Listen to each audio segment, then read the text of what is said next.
you hear any really off-putting stuff in the background, because we're listening to Death Grips right now. I didn't even realize we were recording yet because you didn't turn the music down. I figured. No, I wanted to keep the Death Grips so my brain doesn't work right. All right, cool. And whatever you do, keep not talking into the microphone. so what you're saying is we're ready to go. I don't know, man. Let's see what's going on. I don't know, What do we man. got? We didn't talk about this at all beforehand. We're getting closer Yeah, we put some stuff on the a bike. Yeah. So that's fun. If you've seen our Instagram stories and shit, there's a bike in the middle of the store. Yep. And if you don't know where our store is, it's in Covington, Kentucky. And if you're near there, you should come. Come by, say hello. It's been a pretty slow day. It was really fast for like one period of time. Yeah, it was. But anyway, what was I gonna say? Oh yeah, we're getting closer on this bike. Yeah. We just need everything that makes it run. You know. Yeah. Gotta. I don't know. I'm not gonna run through the whole checklist, but it's gonna be very cool. It's gonna look great. The thing I'm most excited about is that quick start lever. It's gonna be really cool. You should describe how that works. Well, we're not getting paid for advertising. Yeah. But you can buy them on our site, so I guess I should bring it up. You should mention it. There's a quick start lever. Look it up on our site under bike parts, or just search it.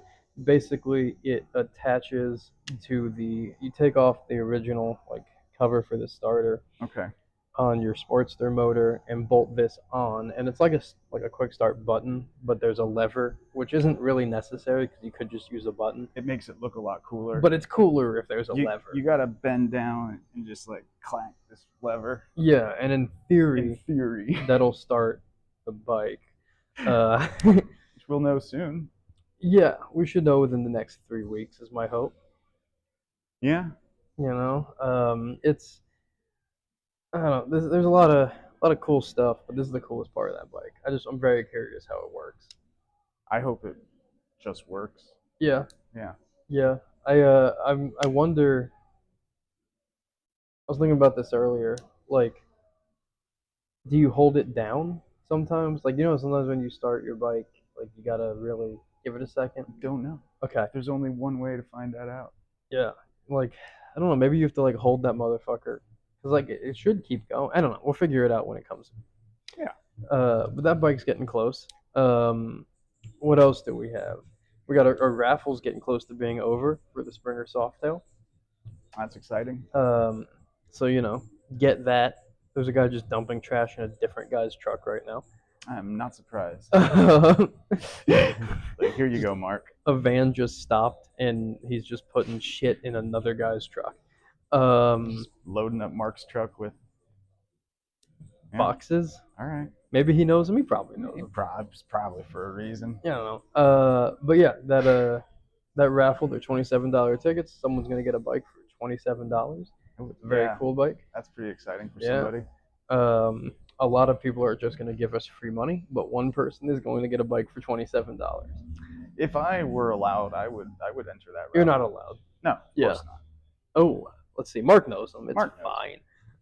It wasn't a random guy.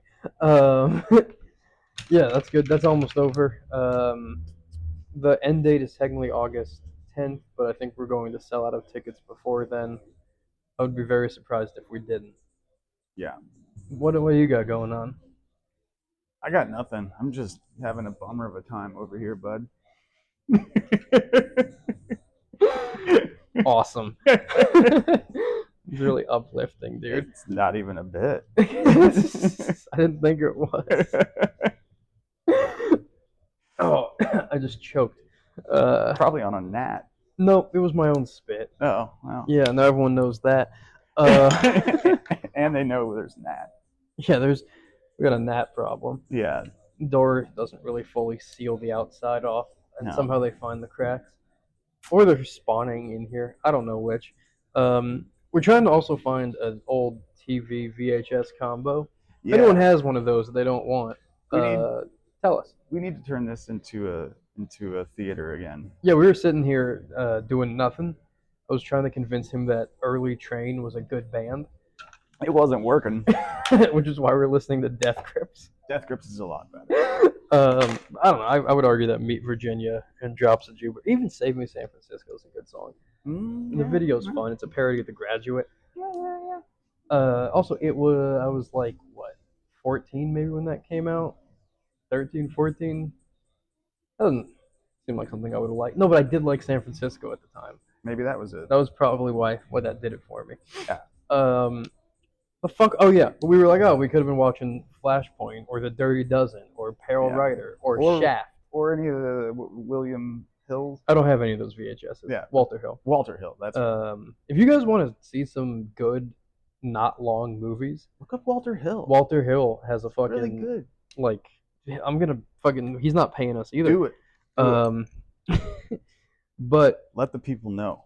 If you don't know who Walter Hill is, because I didn't know the name, but you definitely know who he is. But I knew he did The Warriors and The Driver and Streets of Fire and 48 Hours and fucking all this shit. He did The Long Riders, which if you haven't seen that, is a really weird movie. It's pairs of brothers, so it's like the Keach brothers, 3 of the Carradine brothers, Christopher Guest, who has a brother, and the Quaid brothers. Yeah, and it's a Jesse James thing, and it's good. And the Keach that's not famous plays Jesse James, which is weird because Stacy Keach was famous by 1980. Right, definitely. And his brother wasn't in the same way. But he also wrote both of the Getaway movies, which I've been talking about recently. Yeah, and I should watch The Getaway. You should. I should. I don't think I've seen the original Getaway since I was like in high school. It's good, and also the remake is really good too. Yeah, everyone seems to disagree with you on that. Yeah, well, people are stupid. They don't know. Also, Walter Hill wrote Alien, by the way, which is really cool. He did a lot of good stuff. So that's his longest movie, but he didn't direct it, so he couldn't get in and out really fast. Yeah, he normally keeps him to an even 90. Yeah, dude, like, if you want fun, watch that shit. Streets of Fire, read the description. It's just like, hey, what's everything cool we could throw into a movie? Yeah, and that's when I was like, we should make this a theater again and get that working. Yeah, it's like bikers and soldiers of fortunes and rock and roll stars and a fucking futuristic kidnapped landscape situation. I want to watch Streets of Fire like now. Yeah, and Defoe's in it, and Ed Begley Jr. Jeez. And a bunch of other people. But yeah, I don't know. Watch Walter Hill movies. He's 84, but he's not paying us for this. Should be. But yeah, if you have a TV, it'll talk to us. Talk to Marin, and we're just like Marin. Yeah. In every conceivable way. Because words. Sometimes I think that we should complain more in the intros. I mean, I could do that. I just think it's distasteful for a man to whine about a situation as much as I. Yeah, and you would do it in a sad way, not like a funny way. Yeah. If you've ever listened to Marin, we've stolen his format of intro, then talk. Intro, then talk. Yeah, I don't know. And he had a patent on that. Yeah, he copyrighted intro. I guess I don't know. Besides, this really doesn't have much to do with our discussion. Neither does his intros. Man. It's always like I was in a hotel and I was at the fucking coffee shop line and some guy came up to me and I just didn't. He looked at me. He stood too close. Okay, so he stood too close to me and I looked at him and I lost it. That's all fucking Marin intros. And then he goes, and I shouldn't have because I know that's not a good thing to do. And I usually I'm like, listen, I'm just here for the conversation. And I'm like, this is 15 fucking minutes of this, Mark. I can't do this, Mark. I just have your. I just want to hear William Friedkin or Peter Bogdanovich, bud. I want to hear you for fucking 7 seconds tell me that you enjoyed talking to the person, and then I want to hear the thing. Yeah. So we're gonna give you 15 minutes of fucking nonsense bullshit. Because we don't like it when he does. Nah, I still do. I like the complaining. You still listen. Yeah, not all the time. Even you don't listen to all of them. But yeah, I don't know. It's also if you haven't picked up by now, really like that's a big influence on what we're doing here. But also Dick Cavett. Dick Cavett's the best.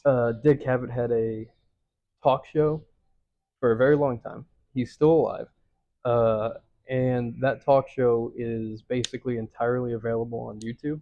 and it's fantastic. It's incredible. Also, look up like Dick Cavett hosting SNL and stuff like that. Yeah, Dick Cavett's That's great. always great. But he has a style that doesn't exist anymore on TV, Yeah. where you could turn your TV on to whatever the fuck was playing, and there would be a smart, high-level conversation.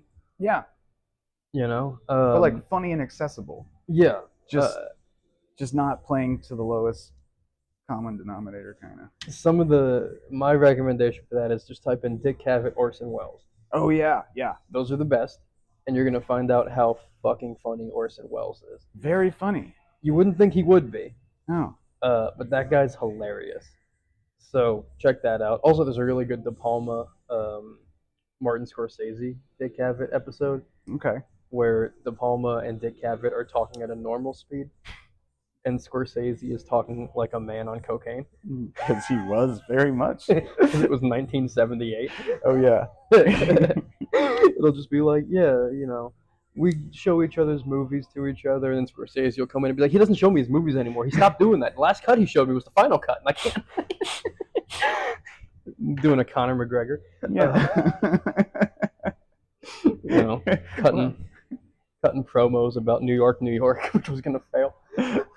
But anyway, those are some more things we like. Yeah,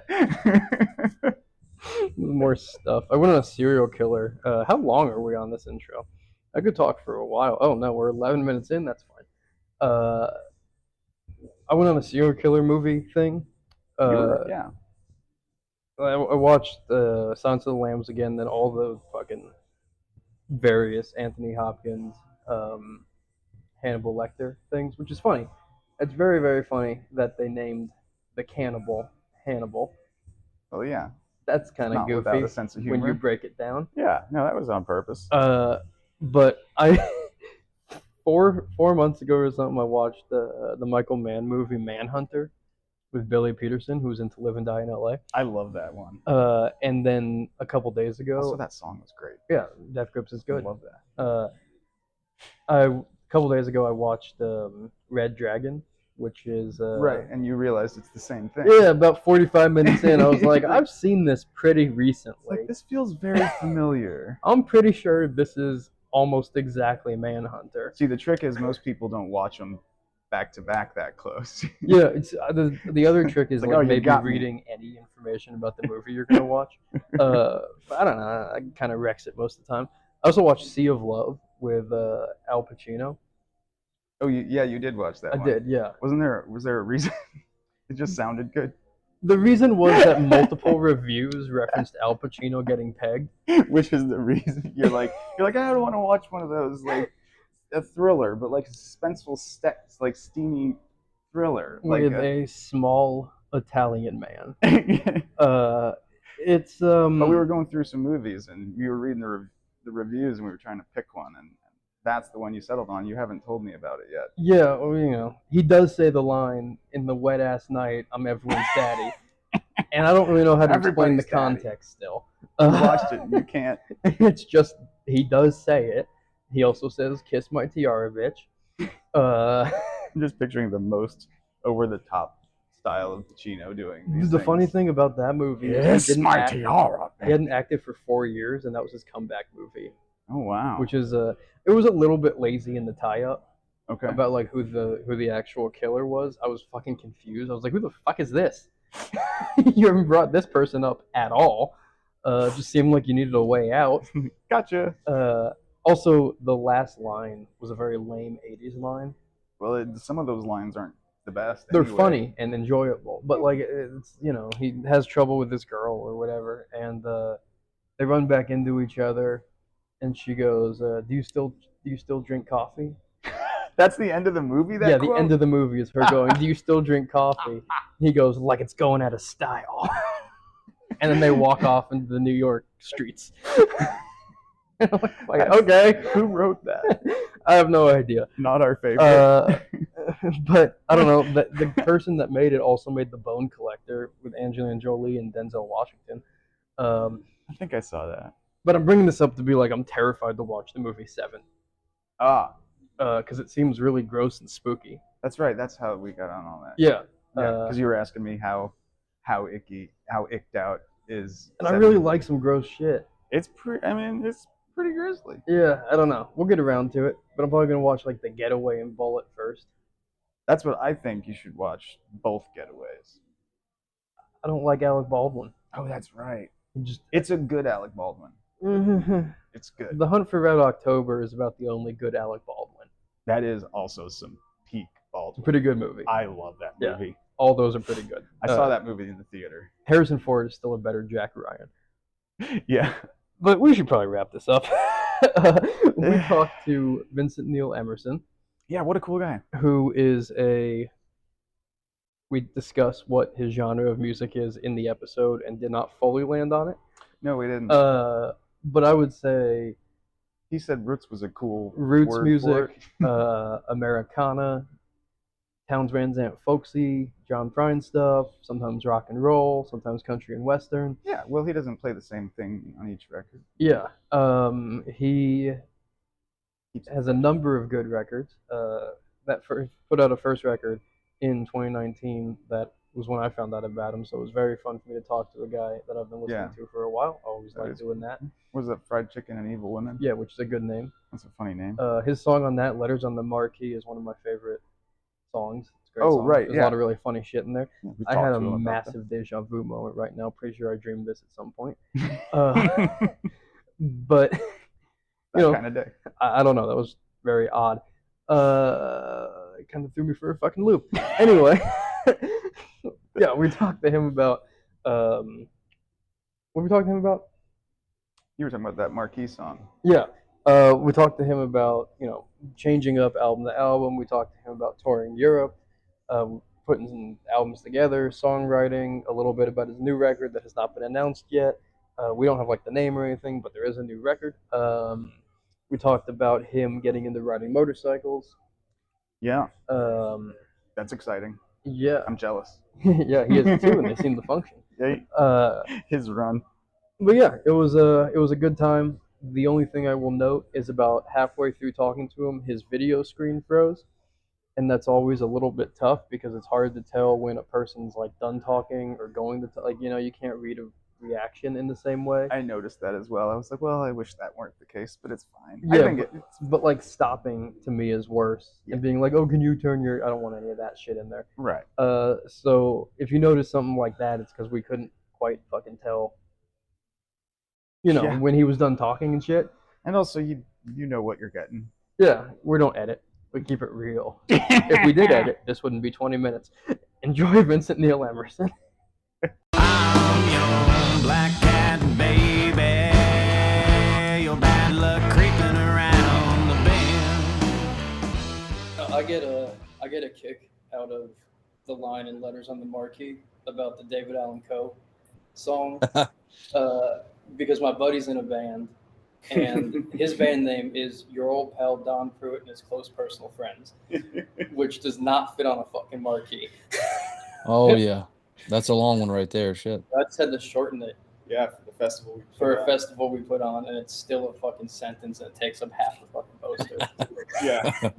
But I've literally sat there and watched the guy scream at him to play another Glenn Campbell song, and him being like, "You have not played a Glenn. I don't know any Glenn Campbell songs." Oh yeah. No, that line it comes from personal experience. I had people yell that at me at a show one time, and it just always stuck with me. So I had to put it in a song. Yeah, dude, I'm sure. I mean, I think a lot of general like honky tonk and country bar acts, especially early on, deal with a lot of the same shit. Oh yeah, it's either like something weird like that or like Freebird. Freebird's a big one. But it's funny though, is I'm a big fan of David Allan Coe's music. I like David Allan Coe. Yeah, he's So great. it's- I got no yeah. complaints. But you weren't Wasn't playing. But that's not. wasn't it? Yeah. What's that? That's just not what you were playing. That's true. Yeah. So when did you actually start playing music and getting into it? I got a guitar when I was like 12, but it ended up sitting in a corner in my room for years and I never really learned how to play it. And then I think I was like 17 when I got my first like acoustic guitar. And I used to have this like my sister had this buddy who his name was Dustin, if you're listening, Dustin. Thanks, man. But he would give me lessons, like teach me how to play chords and stuff.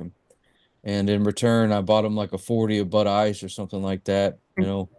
It's a So good we trade. did, yeah, it's a good trade. We did that a couple of times and I kind of got the hang of the chords and I got a chord book and started learning songs and shit and started writing. But I didn't really get into like playing shows until I was like in my early 20s. Like I like hit open mics and stuff when I was 19. My mom used to work at a bar, so I'd go in and I you know, she'd sneak me shots and stuff like that and get on the microphone and get the open mic, you know. And for people that don't know, where'd you grow up? Where'd you come from? I grew up in East Texas, a little town called Canton, Myrtle Springs to be specific, actually. That's where I was raised at. And then when I was like I don't know, maybe I can't remember what age, we moved to like DFW area and kind of bounced around and I moved a lot growing up, so I grew up a lot of different places, but East Texas is home for me. Hmm. And your mom's family is Choctaw Apache. Is that correct? Yeah, yeah. Okay, so did you ever spend any time growing up like around a massive group of them or on a reservation, or was it like removed from what you were doing? How much part of childhood was that? Hmm. Well, man, I'm just really fortunate to grow up around my like my whole family, pretty much my mom's side of the family. So I had my aunties and my uncle and all my cousins there, and like growing up in East Texas, you know, it's nice to have family around, but like I always, you know, they taught me, my uncle and my aunt taught me about like where we come from and like where they're from, and I got to go to powwows a lot growing up, and yeah, so it was always I was always around it, and I was always around my native family. So Oh, Do you take that into your music now? yeah, I've written a couple of songs that are sort of like one of the songs is called the Ballad of the Choctaw Apache, and right. it's kind of diving into the history of like you know, my tribe and some of the things that happened to them back in the 60s. Yeah, that's a cool one. Little history lesson and storytelling. Yeah, yeah. A lot of stuff happened. Oh yeah. And it continues to happen. I remember the first time I was on a reservation in Cherokee, somewhere in Tennessee, and we were at a restaurant, and my grandma tried to order wine. I was probably like 9 years old, you know, and they were like, "We don't have wine," and I was like, "What the fuck?" And at 9 years old, I was like, "What? What are we doing here?" Like, and my dad was like, "Yeah, they just don't. They can't. For there's a law." And I'm like, "What the fuck are you talking about?" You know, and I think there's a lot of people that still don't get um, what it is like growing up as part of a native community in America, because it's kind of different, man. Right? Like it's a different world in a variety of ways. For sure, yeah. And you know, for me growing up in East Texas with like brown family members and you know, going my grandmother dropped me off at school and like kids would say shit. Kids would say like, you know, call her the N-word or say something to me, a little backhanded something, you know. It's like people are shitty and there's a lot of there's a lot of folks out there that don't like Indians or people that don't identify as 100% white, you know. Sure.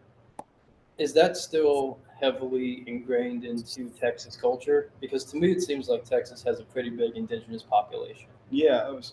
You know, it doesn't seem like it should be a shock to you if you live in Texas.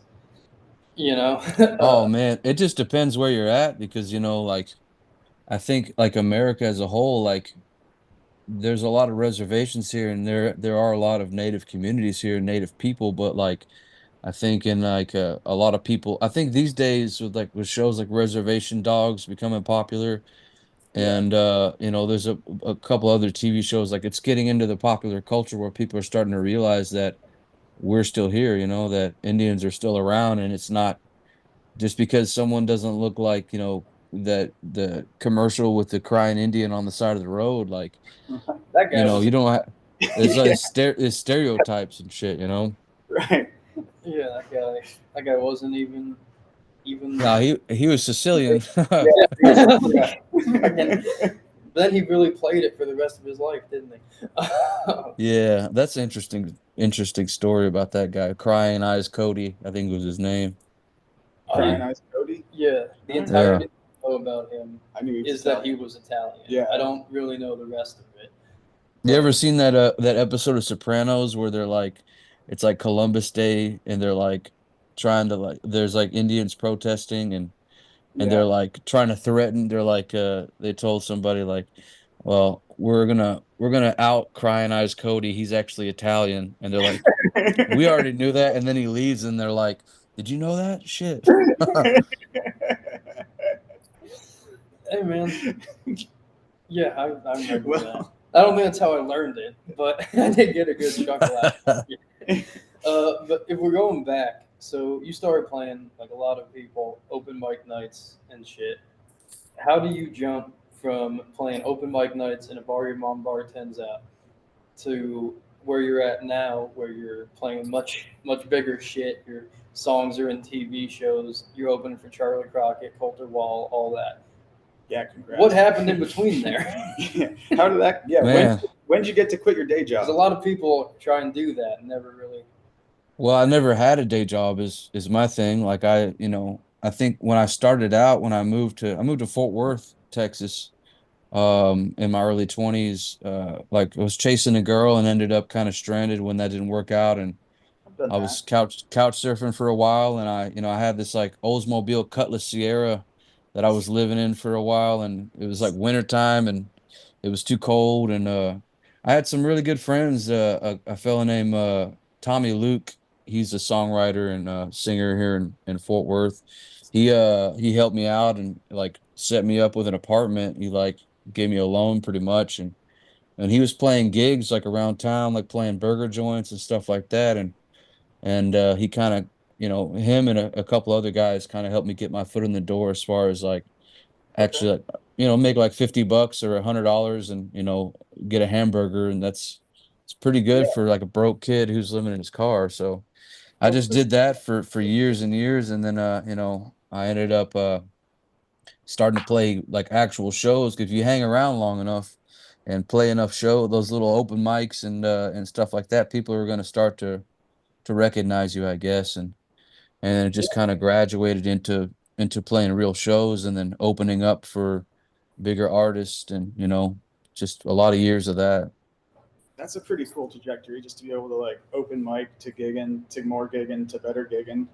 That's like the ideal way for it Yeah. to go. That's how people dream of doing it, man. Literally. Is there a good scene in Fort Worth? I've only been to Austin and Amarillo, so I don't really have a good concept of Fort Worth or Dallas.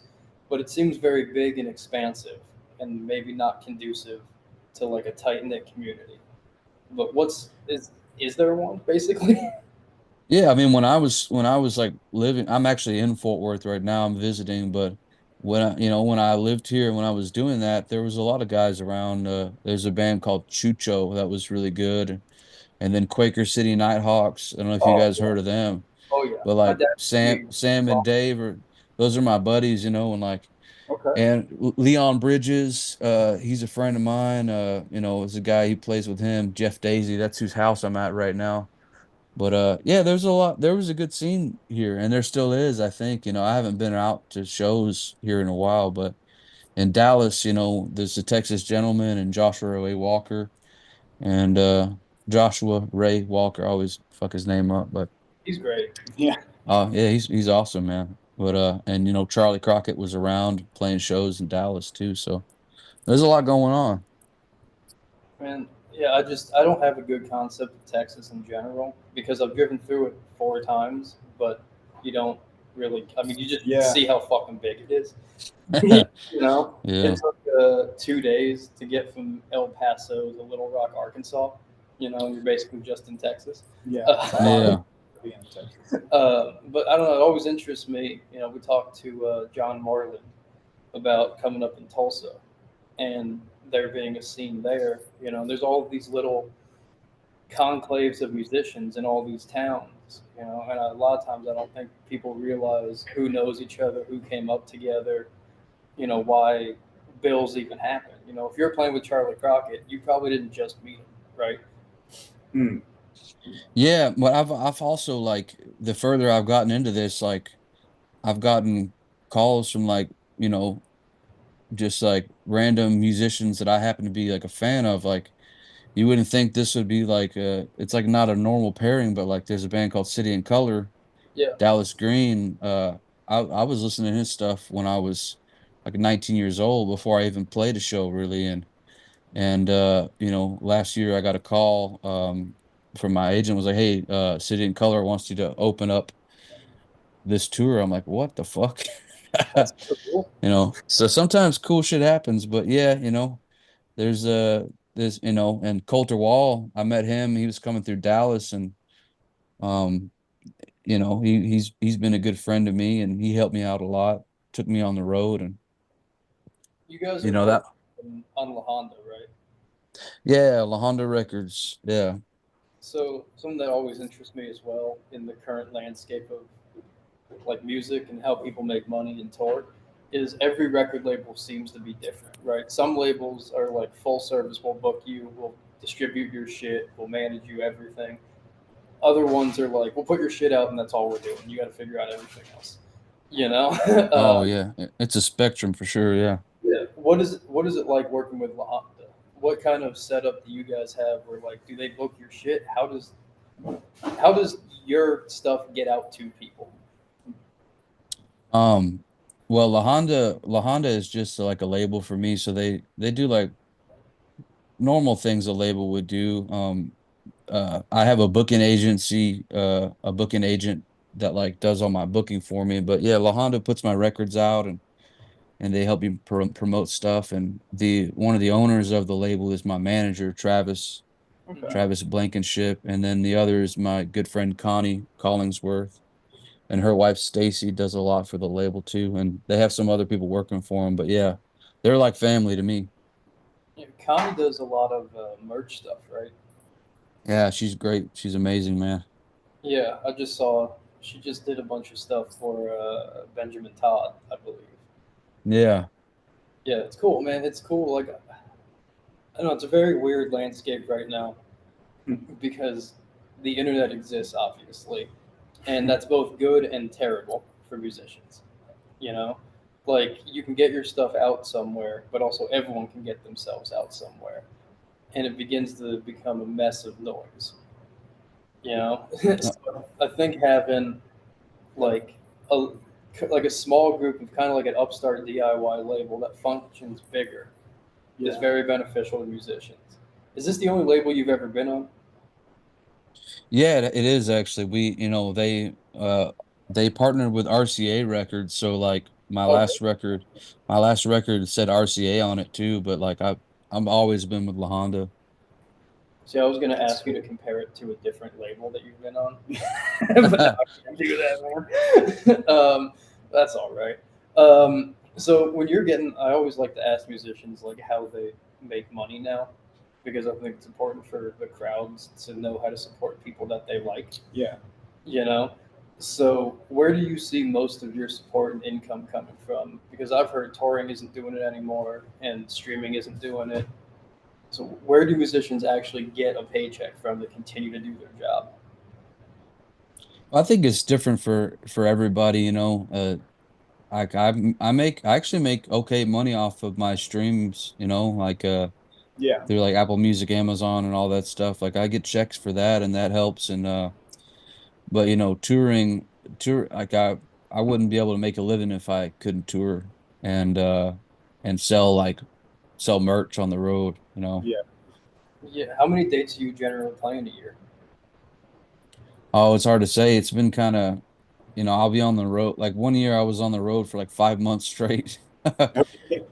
And then like, you know, this year I've been trying to pace myself a little more. So we've been on the road. I just got back from Europe. I was out there for like a couple of weeks, but I try to do like you know, 3 or 4 weeks on and then take a couple weeks off, and but it's different, you know. It's kind of that's a weird thing about being a musician is like you can make your own schedule, but also it's like it's hard to say no whenever opportunities come because you're not Right. sure if you're gonna get another opportunity.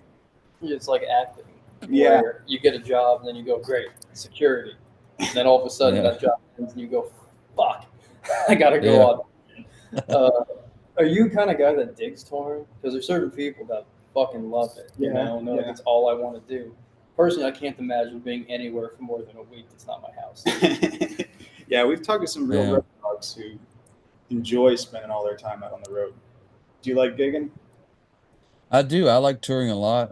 There's a lot of things I love about it, and there's some things that kind of suck, being gone, being away from, family a lot of the time kind of sucks. I got a 4-year-old son and I got a wife at home, so it's a double-edged sword, man. Sure, sure. Where are you based out of now?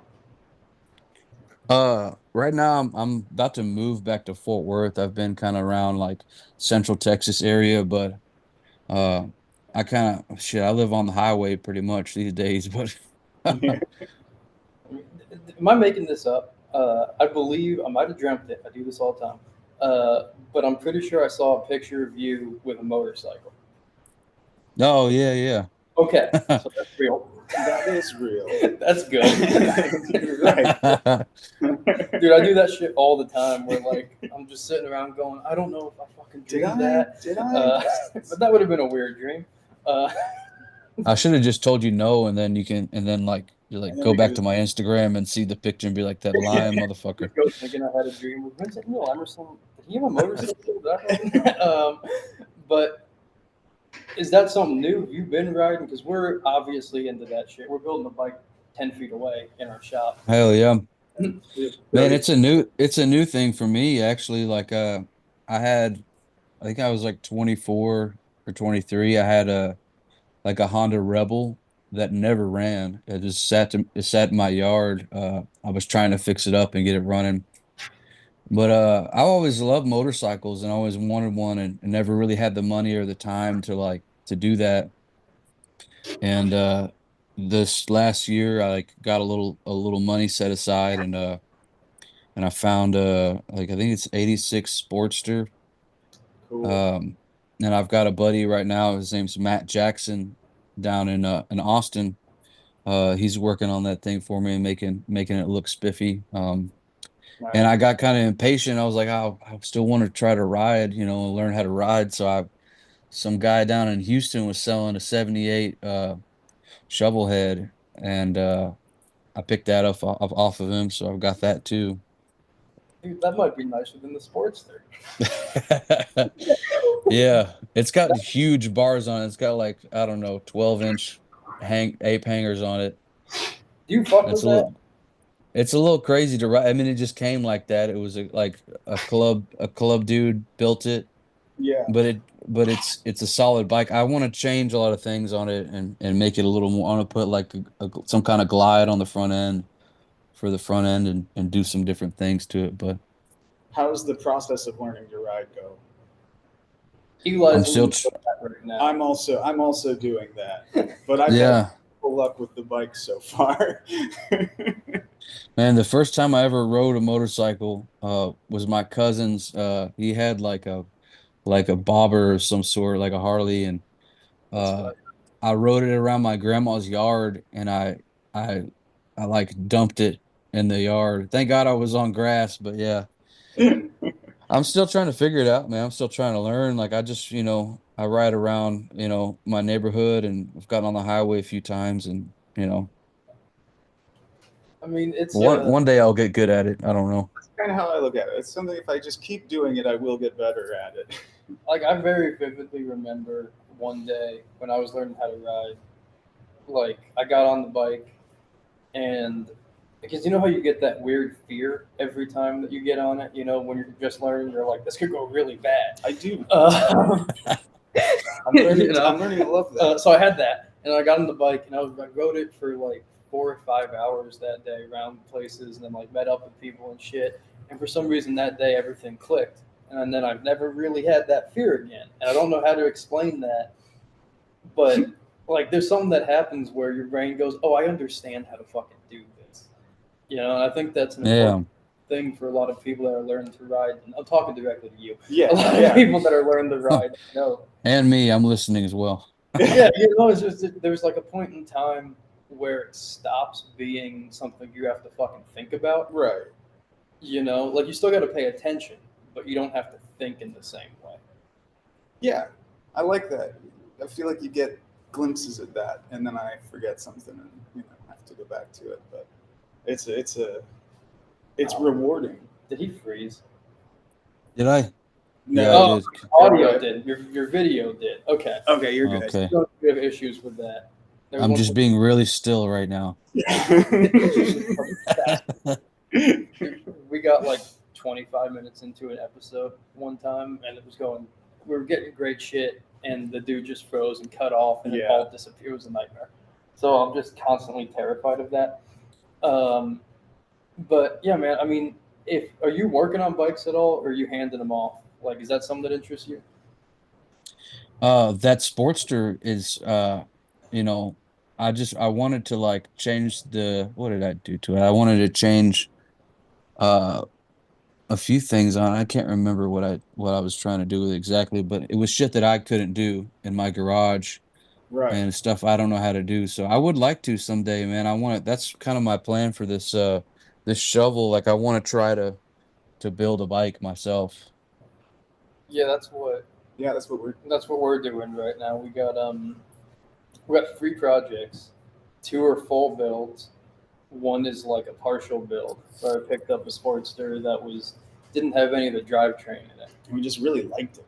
Yeah, and I was Just gonna like, I was it's gonna a tear really- it apart, and it's then a I was really like, cool it's too bike. fucking nice. I can't wreck this. Let's build it.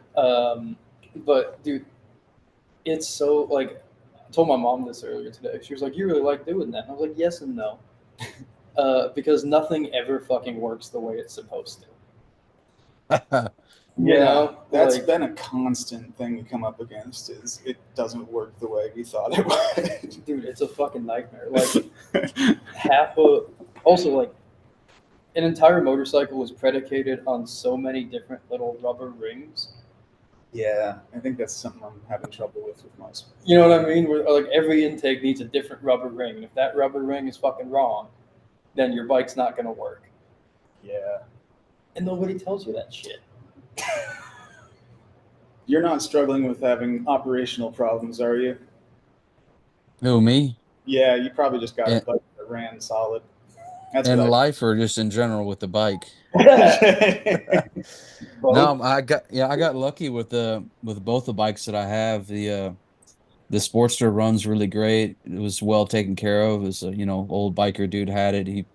He bought it for like his son to try to learn. And then that shovel is really solid, man. It's like it's sitting in my garage now, and like I put some cardboard underneath it, just to see if it had a leak or not. Yeah. And it's solid. It doesn't even leak at all. So, and somebody was like, "Would you make sure there's oil in it?" Actually, Yeah, because a lot of times that's how you change your oil. yeah. Yeah, I had one of these dude I'm friends with who's like a stereotypical looking biker guy. I was like, when I was first getting started, I was like, "How do you change the oil?" He was like, "It falls out and you put more in." I was like, "Okay, that's what I've been running on." But if it don't leak, how the fuck am I supposed to change my oil? You know? No, it's the whole thing like with motorcycles to me as an adult is you don't get to learn a lot of new stuff necessarily that often. Yeah. You know, and like it's a good physical way to keep yourself busy. Like I don't have guitar, you know, I don't play that. I used to, but like I don't have anything I do with my hands actively aside from play fucking video games. So it's nice to have an alternate. That's not a fucking word. Alternate. Like activity that I can do that takes up my fucking time. You know, Yeah. it's fucking. I don't know. It's a constant puzzle, but that's off the fucking tracks of. But I think that's important in life, no matter what you're doing, is to have something where you can not be an expert at immediately. Yeah, That's- it's all a life, man. Um, Everybody's got to start somewhere with that, with that shit, right? That's what I'm telling myself. with everything. I'm gonna Yeah. go back to music stuff. Um, before the last time I looked and paid attention to your Spotify listeners per month, it was at like 50,000. And I just looked the other day because I was curious what you were up at, and it's over 250,000. It's a lot of ears. It is. What do you credit that jump to? Shit, I didn't even know it was up to that. I don't check things, so I had no, I had no. That's the first I'm hearing about it. My manager Travis tells me about that kind of stuff, but I don't know, man. That's a good question. I You're, guess you're at just do it. 251,000 a month now. Wow, that's a Hell lot. yeah, nice. Congratulations, man. I had something that was up to like over millions of streams on something like 5 million, one of the songs, or I don't Is know, that dude. I just go ahead. Road Sorry. fucking 12 million, dude? What is? Roadrunner. Oh, that's just because Coulter Wall's on it. Hey, it doesn't matter That why. works. I'm joking, but yeah, it's I don't know, man. It's pretty cool though. Or do you feel like you're ready for that? Yeah, for sure. Awesome. Well, It doesn't bother me at all if that's what you're asking. you're like, I've been fucking waiting for people to listen to me, man. Well, success is, you know. Dude, I mean, I don't know. It's everyone handles an amount of success differently, I think. Yeah, that's what I'm asking. But how old are you right now? I'm 33. So, It's like, a good age. you've been getting into like preparing this career for a fucking minute. It's not like an overnight thing. Oh, right. Yeah, it never is. Well, sometimes it fucking is. I suppose. But how do people end up in shows like Reservation Dogs and shit? I don't get how any of that works.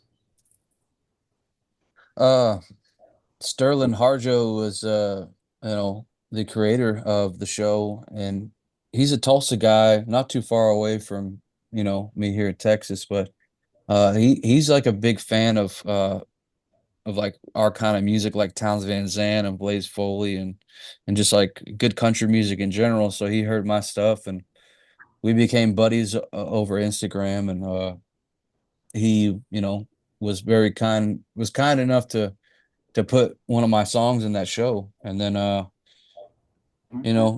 think that's the first time I ever had my music in any TV show.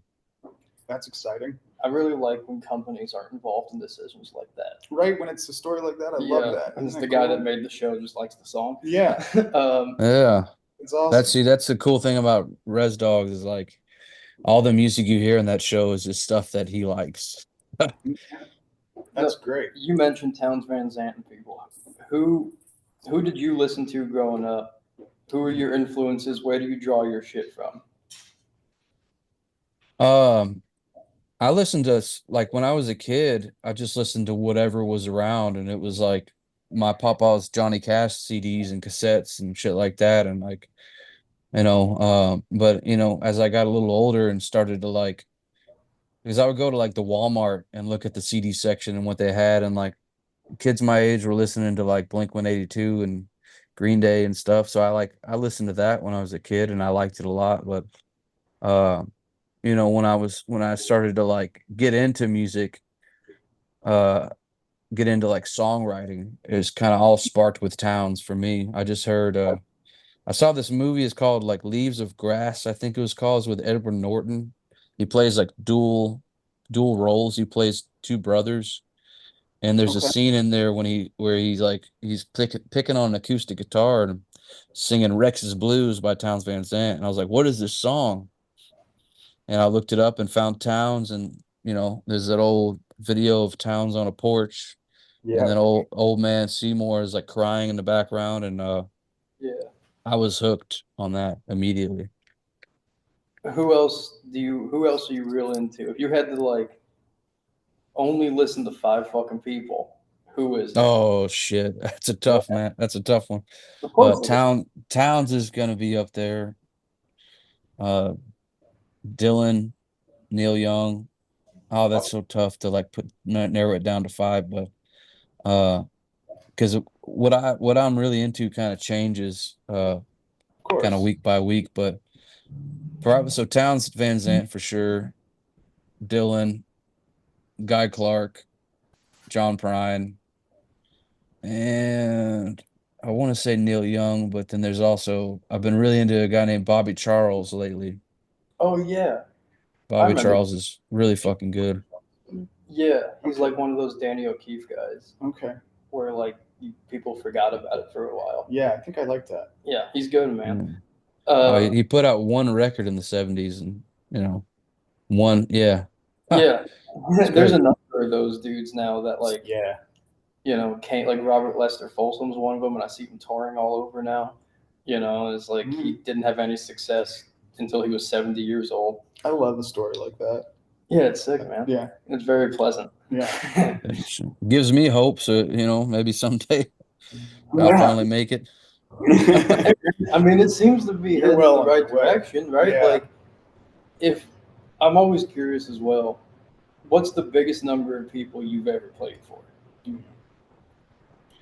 Man, it was so I was in Europe these last few weeks and we did a lot of like shows in Scandinavia and the Netherlands and kind of just playing for like maybe a couple hundred people at the most at some of these places and which is still I'm very grateful for that to go all the way around the world and have Yeah. all these people come out to these shows and actually make you know make money off of it. But we I did a festival in Roskilde and like I forget where it's at, see, in Denmark, and we had like 5,000 people.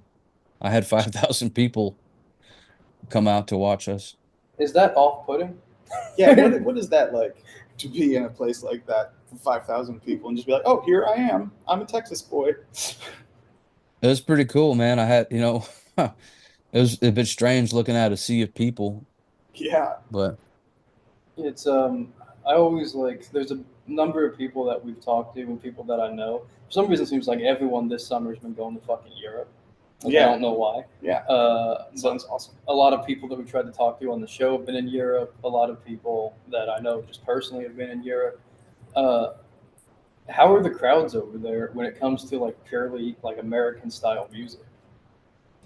Yeah, because you're one bringing a specific American export. Yeah, yeah, well if you walk around anywhere in a cowboy hat, you look like an alien to them over Right. there.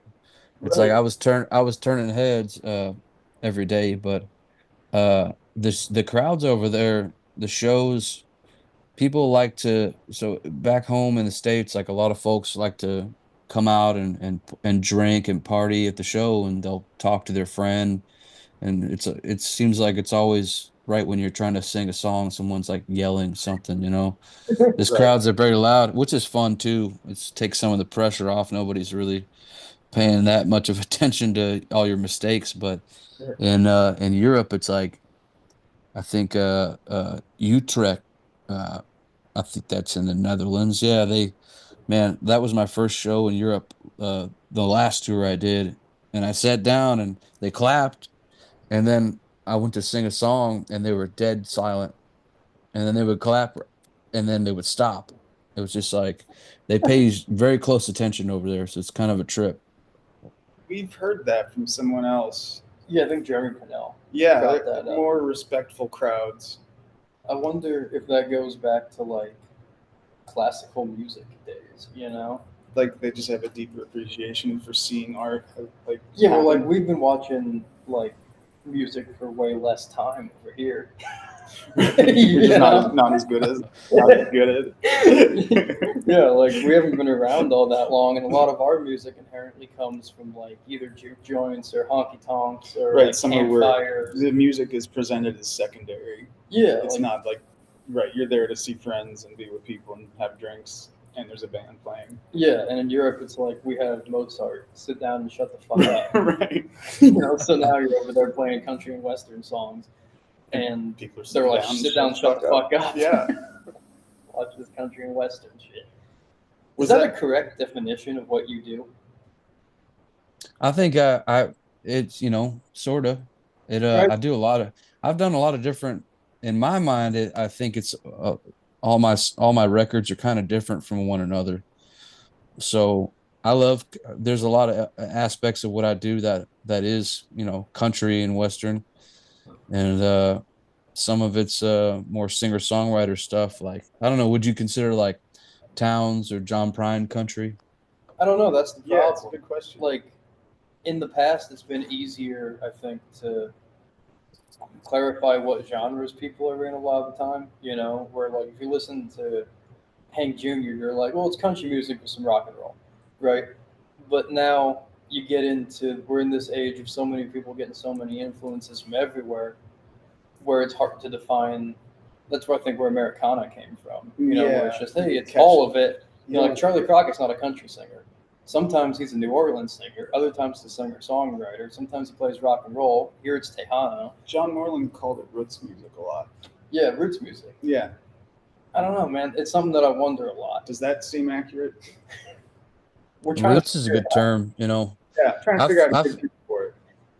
Me too, actually, because that would be make it a lot easier for my shit to be categorized somewhere where people could find it easier. And that's all it is, man. That's all like genre is. It's just a something to put on the shelf above your record so people know where to like, oh, I like stuff kind of like this, so maybe I'll like this, you know. So I try not to think about it too much because you know, I've got a lot of plans to do different kinds of music and different records. But I mean, I'm from East Texas, man. I have an accent and I probably always will when I sing. So it's kind of hard to hide from that. When you're putting a record together, do you like have a concept start to finish, or does it present itself as you're going along? Yeah. I would like to make a concept record someday, like something like Red Willie Nelson's Redheaded Stranger. It seemed like very intentional. Yeah. But a lot of my stuff, I'm just like, I'm just trying to sit down and write a good song every time that I write. So, you know, I think for me, if maybe if I get a little better at songwriting someday, I can set out to do something like that. But for now, I'm just trying to make something good with each song, so that sometimes they just turn out very different from one another. Or it's also like a blender, you know, like you put in these ingredients, whatever you're listening to at the time, Sure. and kind of like that period of writing that you're doing, kind of things come out different ways. It's kind of like more cohesive if you think about it that way, you know. Yeah. And fucking, we got bugs everywhere. Sorry, they're flying all over my face. I'm trying to ignore them. When you're writing songs, because we get different answers on this from everyone that we talk to. That's a musician. How do you go about it? Are you actively setting off time? You know, is it like a job where you're like between these hours I'm writing, or is it whenever the fuck it happens? Oh man, I never could. If I ever tried to set a schedule for myself, I think I would write garbage songs.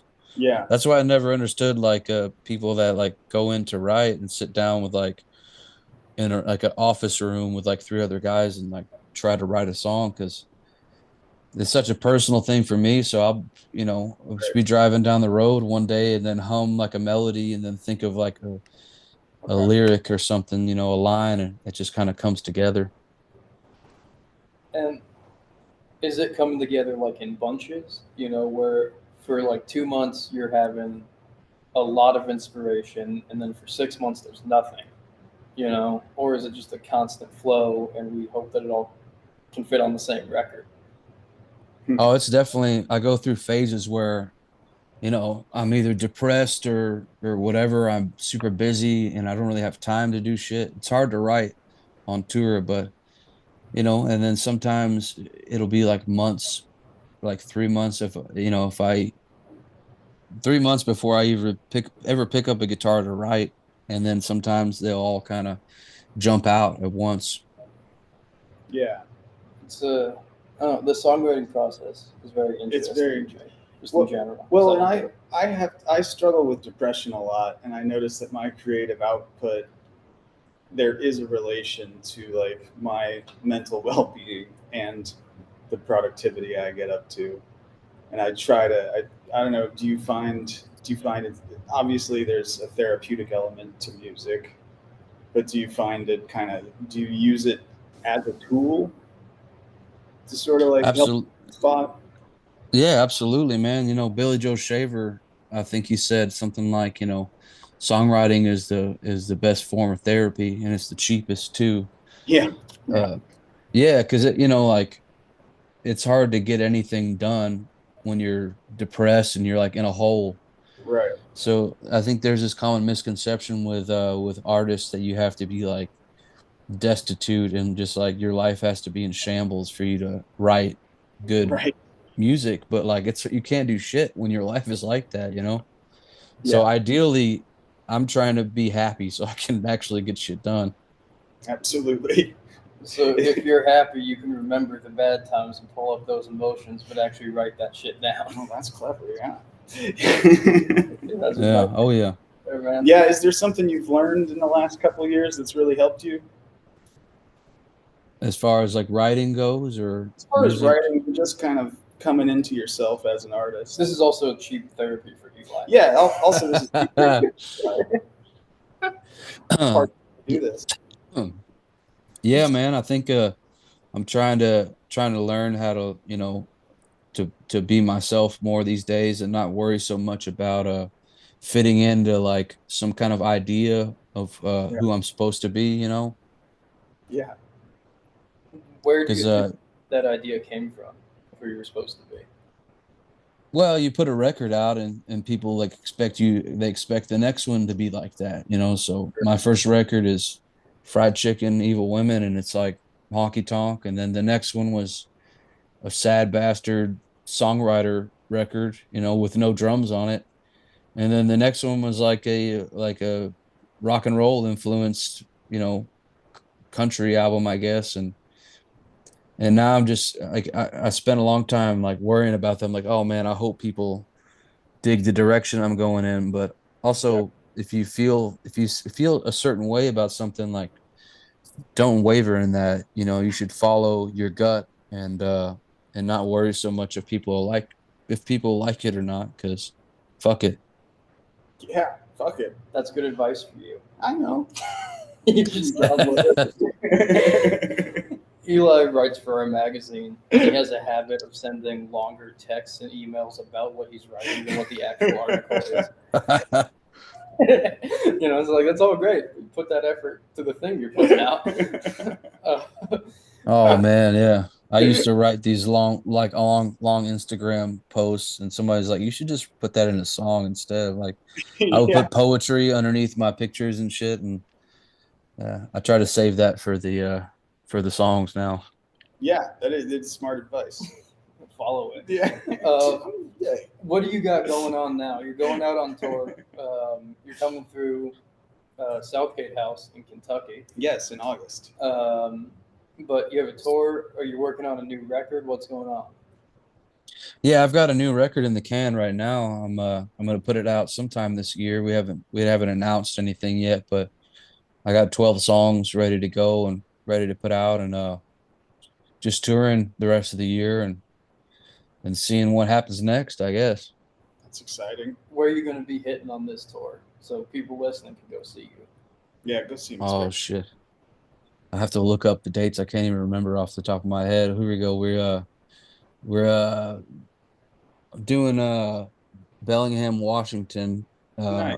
July 31st, and then kind of taking a few days off. Then we're at the start of the tour is in like Tulsa, playing the Vanguard. Then we're going to Fayetteville, Arkansas, Newport, Kentucky, Southgate House, Huntington, West Virginia, Washington D.C., Ardmore, Pennsylvania, We're getting around. New York. I'm again set. I don't know if I'm saying that shit right. And then New York City, then New Hampshire, Cambridge. Oh shit, it just goes on forever, man. Well, I'm going to Toronto August 22nd. That's going to be cool, man. Haven't played up there yet. And then Detroit, then Pittsburgh. Where are you playing in DC? I'm curious. Where am I playing in DC? I said DC, right? Yeah, because I'm from there, and all the venues shit. that I used to go to are gone. Right. So I wonder where people play now. So I wonder where it is. Well, there's 2 that are left. Yeah. Damn, this list is long. I got to scroll back. Where the fuck am I playing in DC? Oh, the Union Stage is the name of the place. Where the fuck is that? Ah, That's one of the ones that's it's new to you. is that in Union Market? Sorry, this is just my own Have you ever? interest. I hate to do this, but I'm a big Athens guy because I lived there for so long. You ever played Athens, Georgia?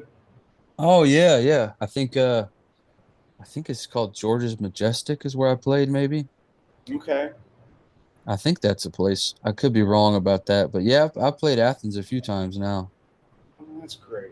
Okay, Union Please. Stage is in. They've entirely just created this new neighborhood in DC. Okay. Since I lived there 10 years ago, They do things like that. they just built an entirely new place on the waterfront that didn't exist, and it's fucking nuts down there. All right. But people go there a lot, so that's a good spot. Well, I think you'll have a good show there. Oh, George's Majestic is in Fayetteville. I got that wrong. Whoops, my bad. Oh, things have changed so much as I've been there. I don't know. There's all kinds of new places. But you're hitting the whole country. Is Yeah, basically what I'm. But that's a hearing. big tour. Yeah, for sure. So people should go see you, Yes. and they should be excited for this record that is unnamed to the public and Yeah. will be out. Do you want to tease anything about that? Not Yeah. yet, but there's, I will say this, there's like it's some of it sounds kind of more like my first record does. If Okay. anybody's interested in knowing that as far as the artistic direction, but yeah, it's kind of reminiscent of Fried Chicken in some ways. I'm interested. I'm in interested in that. Yeah. knowing, I look forward to that. Yeah, dude. I appreciate you coming on, talking to us, man. Yeah. Thank you so much. This has been fun. Thanks for having me on. Yeah, man. I appreciate the hell out of it.